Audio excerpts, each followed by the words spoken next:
गिरफ्तारी के डर से दौड़े भागे रांची पहुंचे साहिबगंज डीएमओ। सुबह 10:30 बजते ही मीडिया के कैमरों से बचते हुए ईडी कार्यालय पहुंचे विभूति कुमार। 16 मई से ईडी कर रही थी साहिबगंज डीएमओ का इंतजार। ईडी के समक्ष पेश नहीं होने पर आज हो सकती थी गिरफ्तारी। सीए सुमन कुमार से पूछताछ में साहिबगंज, दुमका और पाकुड़ डीएमओ का आया था नाम।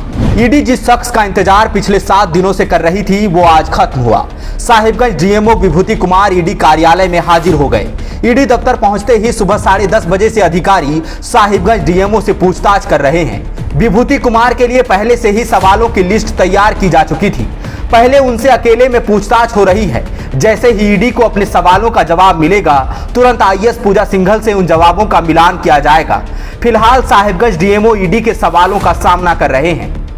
दरअसल आईएएस पूजा सिंघल प्रकरण में ईडी की पूछताछ में सीए सुमन कुमार ने जिन 3 जिलों के डीएमओ का नाम लिया था, उनमें से एक साहिबगंज डीएमओ विभूति कुमार भी हैं। इनके अलावा दुमका और पाकुड़ डीएमओ को समन किया गया था, जो ईडी के दिए गए वक्त पर प्रवर्तन निदेशालय के दफ्तर आकर पूछताछ प्रक्रिया में शामिल हो चुके हैं।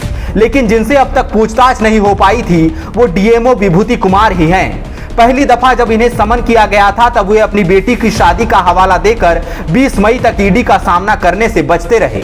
दोबारा समन होने के बाद इन्होंने ईडी को आवेदन देकर 15 दिन का और समय मांग लिया। बीते शुक्रवार को आईएएस पूजा सिंघल की रिमांड अवधि बढ़ाने की मांग के पीछे ईडी ने कोर्ट में जो आधार रखा, उसमें यह भी कहा कि अब तक साहिबगंज डीएमओ से पूछताछ नहीं हो पाई है, जिस पर कोर्ट ने सख्त टिप्पणी करते हुए कहा कि अगर साहिबगंज डीएमओ खुद पेश नहीं हो रहे तो क्या ईडी के पास दूसरा विकल्प नहीं है। इस पर ईडी की तरफ से कहा गया कि दूसरे विकल्पों पर भी विचार किया जा रहा है। उनकी बेटी की शादी का अब तक ख्याल रखा जा रहा था। ऐसे में अब जब ईडी विभूति कुमार को गिरफ्तार करने का मन बना रही थी, इस डर से साहिबगंज डीएमओ आनन फानन में प्रवर्तन निदेशालय के दफ्तर पहुंचे हैं।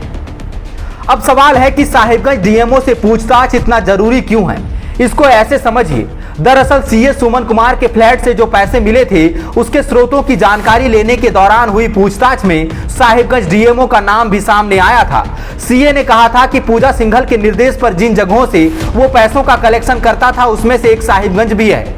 डीएमओ पर भ्रष्टाचार में बटे पैसों की हिस्सेदारी पहुंचाने का भी आरोप है।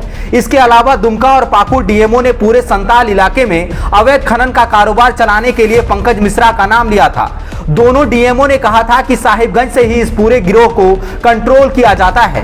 पंकज मिश्रा वो शख्स है जो मुख्यमंत्री हेमंत सोरेन का विधायक प्रतिनिधि है। ऐसे में साहिबगंज डीएमओ से पूछताछ बेहद ही जरूरी माना जा रहा था। अब जबकि विभूति कुमार से पूछताछ जारी है, ईडी को उम्मीद है कि आईएएस पूजा सिंघल प्रकरण में एक बड़ी सफलता मिलेगी। thefollowup.in. Like, share, and subscribe. www.thefollowup.in